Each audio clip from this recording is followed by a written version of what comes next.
Everyone, सो आज हम बात करने वाले हैं हार्मोनल कंट्रोल इन मेल। तो हार्मोनल कंट्रोल इन मेल में सबसे पहले ये पता होना चाहिए कि आखिर हार्मोन सिक्रीट कहाँ से होते हैं। और हार्मोन कहाँ से सिक्रीट होते हैं? बेसिकली हमारे ब्रेन में प्रेजेंट होता है hypothalamus and pituitary gland. Hypothalamus and pituitary gland क्या करते हैं? हार्मोन सिक्रीशन का काम करते हैं। सबसे पहले होता क्या है, हाइपोथैलेमस एक हार्मोन सिक्रीट करता है जिसका नाम होता है gonadotrope releasing hormone. Gonadotrope releasing hormone hypothalamus secrete कर रहा है, ये जान लीजिए। एंड देन ये गोनेडोट्रोप रिलीजिंग हार्मोन जाता है पिट्यूटरी ग्लैंड के पास। पिट्यूटरी ग्लैंड के पास जैसे ही गोनेडोट्रोप रिलीजिंग हार्मोन जाता है, पिट्यूटरी ग्लैंड दो टाइप के हार्मोन को सिक्रीट करती है जिसका नाम है एफएसएच एंड जिसको हम कहते हैं follicle stimulating hormone, and second है एलएच जिसको हम कहते हैं ल्यूटिलाइजिंग हार्मोन। अगर मैं बात करूं फॉलिकल स्टिमुलेटिंग हार्मोन की, तो फॉलिकल स्टिमुलेटिंग हार्मोन जो होता है बेसिकली इसका काम क्या है, ये कहाँ काम करेगा? ये काम करता है सर्टोली सेल्स में। और वहीं अगर मैं बात करूँ ल्यूटिलाइजिंग हार्मोन की, तो ये काम करता है लैक्टिस सेल में। अब ये कैसे काम करता है ये जानिए। बेसिकली मैंने बता दिया कि पिट्यूटरी ग्लैंड ने क्या सिक्रीट किया, ल्यूटिलाइजिंग हार्मोन सिक्रीट किया। ये ल्यूटिलाइजिंग हार्मोन कहाँ गया? लैक्टिस सेल में गया। लैक्टिस सेल कहाँ प्रेजेंट थी? अगर आपको याद हो मैंने बताया था जो लैक्टिस सेल होती है ये बेसिकली कहाँ प्रेजेंट होती है? टेस्टिस में ही प्रेजेंट होती है, बट कौन से टेस्टिस में? सेमिनिफेरस के बाहर वाली जो एरिया होती है वहाँ प्रेजेंट होती है। टेस्टिस में ये लैक्टिस सेल क्या होगी? एक हार्मोन बनाती है जिसका नाम होता है टेस्टोस्टेरोन। ठीक है, ये हार्मोन किसकी वजह से बना रही है? Because of luteinising hormone. Luteinising hormone की हेल्प से ही क्या बनता है? टेस्टोस्टेरोन हार्मोन बनता है। अगर आपको याद हो तो मैंने बताया था कि टेस्टोस्टेरोन क्या करता है, ये बेसिकली सेकेंडरी कैरेक्टर्स बनाने में हेल्प करता है और स्पर्मेटोजेनेसिस में हेल्प करता है। अगर मैं बात करूँ सेकेंडरी कैरेक्टर किसे कह रहे हैं, तो सेकेंडरी कैरेक्टर्स में हम एग्जांपल्स ले सकते हैं, जैसे कि लड़कों की एक एज में आके वॉइस चेंज हो जाती है, उनमें क्या होती है वॉइस थोड़ी मोटी सी हो जाती है, तो वो भी क्या है? एक सेकेंडरी कैरेक्टर्स है। आपने देखा होगा लड़के जब उनकी प्यूबर्टी में आते हैं तो उनकी दाढ़ी आना स्टार्ट होती है। और ये चीज़ भी याद रखिए, जो मैं हार्मोनल कंट्रोल की बात कर रही हूँ कब होते हैं, हार्मोन सिक्रीट कब होने लगते हैं? प्यूबर्टी के टाइम पे होते हैं। तभी क्या है, प्यूबर्टी जब आती है तभी स्पर्मेटोजेनेसिस भी प्यूबर्टी में होती है। तो प्यूबर्टी आएगी कब? जब हार्मोन सिक्रीशन होगा। हार्मोन की सिक्रीशन से ही क्या होती है? स्पर्मेटोजेनेसिस होती है।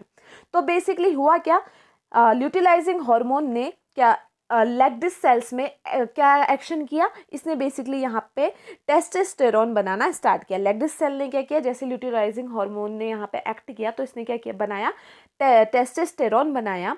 टेस्टोस्टेरोन जो होगा ये रिस्पॉन्सिबल होगा for secondary characters like voice change होना, दाढ़ी आना, शोल्डर्स थोड़ी हैवी होना, ये क्या है? सारे सेकेंडरी कैरेक्टर्स हैं। इसमें और भी बहुत सारे एग्जाम्पल्स हैं, ये कुछ बेसिक से एग्जाम्पल्स हैं।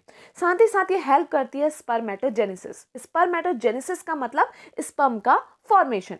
जेनेसिस का मतलब ही क्या होता है? प्रोडक्शन। तो ये क्या करेगी? स्पर्म के प्रोडक्शन में भी हेल्प करेगी। तो बेसिकली ल्यूटिलाइजिंग हार्मोन का क्या काम है? ये लैक्टिस सेल में एक्ट करेगी और यहाँ पे क्या होगा? टेस्टोस्टेरोन बनेगा जो स्पर्मेटोजेनेसिस में हेल्प करेगा, राइट।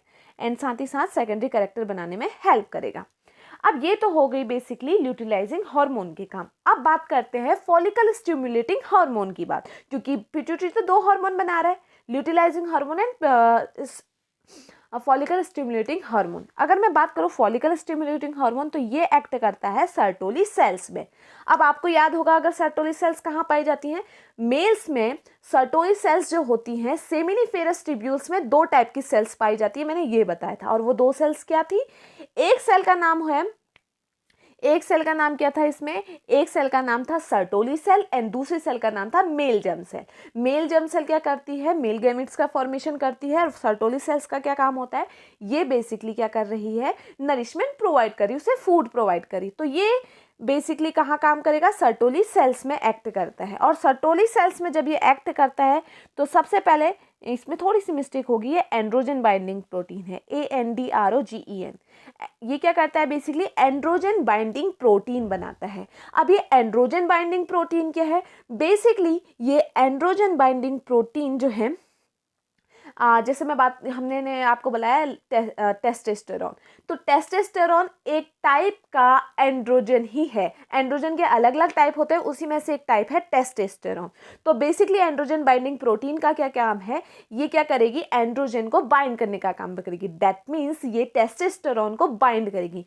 देखो लेगडिस सेल में क्या था, अगर आपको स्ट्रक्चर याद हो, कुछ इस तरीके का स्ट्रक्चर था टेस्टिस का, ठीक है, जिसमें मैंने बताया था ये सेमिनिफेरस ट्यूब्यूल्स में आपका Sertoli cells and male germ cell present होती है। इसके बाहर क्या होती है, इसके बाहर प्रेजेंट होता है बेसिकली, यहाँ पे समझ लीजिए कि यहाँ पे क्या प्रेजेंट बना, टेस्टोस्टेरोन बना, और ये टेस्टोस्टेरोन अब अंदर चले गया।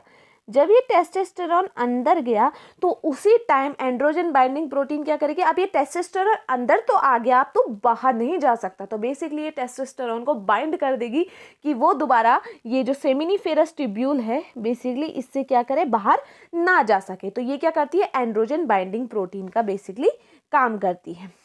देन उसके बाद क्या होगा, देखो एंड्रोजन बाइंडिंग प्रोटीन तो बन गई, साथ ही साथ ये एक और हार्मोन बनाता है जिसका नाम होता है इनहिबिन। इनहिबिन का बेसिकली काम क्या है, देखिए जैसे कि आपको पता है इनहिबिन जो होता है, कोई भी चीज़ हो वो अगर हद से ज़्यादा हो जाती तो अच्छी नहीं होती है, राइट। तो वैसे ही क्या होगा, ये इसने क्या बनाया, इनहिबिन बनाया। तो इनहिबिन का क्या काम होगा, बेसिकली ये क्या करेगा, पिट्यूटरी को नेगेटिव फीडबैक भेजने का काम करेगा। इनहिबिन का क्या काम है, पिट्यूटरी को ये क्या करेगा, नेगेटिव फीडबैक भेजेगा। क्या होगा उससे, जब ये पिट्यूटरी को नेगेटिव फीडबैक भेजेगा तो फॉलिकल स्टिमुलेटिंग हार्मोन जो बन रहा था वो बनना रुक जाएगा, या फिर मैं कह सकती हूँ वो क्या होने लगेगा, डिक्रीज होने लगेगा। जो अभी तक बहुत अमाउंट में फॉलिकल स्टिमुलेटिंग हार्मोन बन रहा था वो बनना क्या हो जाएगा, वो डिक्रीजन स्टार्ट हो जाएगा, या मैं कहूँगी कि फॉलिकल स्टिमुलेटिंग हार्मोन बनना बंद हो जाएगा। होता क्या है, जो पिट्यूटरी होती है उस पर क्या होती है, उसकी सेल्स पे रिसेप्टर्स प्रेजेंट होंगे, तो ये इनहिबिन क्या करेगा, हार्मोन उसकी सेल पे रिसेप्टर्स के साथ जाके बाइंड हो जाएगा। बाइंड होने से क्या होगा, अब जो वहाँ पे फॉलिकल स्टिमुलेटिंग हार्मोन बन रहा था वो बनना बंद हो जाएगा। तो यहाँ पे क्या होगा, नेगेटिव फीडबैक भेजने से क्या होगा, फॉलिकल स्टिमुलेटिंग हार्मोन बनना बंद हो जाएगा। और वो अच्छा भी है क्योंकि कोई भी चीज़ हद से ज़्यादा अच्छी नहीं होती। वैसे ये हार्मोन ये क्या करेगा, इनहिबिन जैसे ही इस पर मैं जैसे मैंने बताया कि androgen binding protein and testosterone का बेसिकली काम बता दिया। तो लास्ट में बंद होना क्या है, स्पर्मेटोजेनेसिस के लिए तो ये सारी प्रोसेस हो रही है। तो स्पर्मेटोजेनेसिस का मतलब स्पर्म का फॉर्मेशन हो गया, समझ लीजिए। अब स्पर्म का फॉर्मेशन हो गया तो हमें क्यों चाहिए हार्मोन, तो बेसिकली इनहिबिन क्या करता है, नेगेटिव फीडबैक भेजता है किसे, पिट्यूटरी को। और होता क्या है, नेगेटिव फीडबैक भेजने का मतलब ये है कि ये बहुत ज़्यादा जब बन जाएगा तो पिट्यूटरी की जो सेल्स है उनके पास जाके बाइंड हो जाएगा, उसके रिसेप्टर्स पे जाके बाइंड हो जाएगा, और क्या होगा, फॉलिकल स्टिमुलेटिंग हार्मोन जो अभी तक बन रहा था अब वो क्या हो जाएगा, बनना बंद हो जाएगा, स्टॉप हो जाएगा। वही बात करूँ अगर मैं टेस्टोस्टेरोन की, ये भी सेम काम करता है। ये भी क्या करेगा, बेसिकली नेगेटिव फीडबैक भेजेगा पिट्यूटरी को।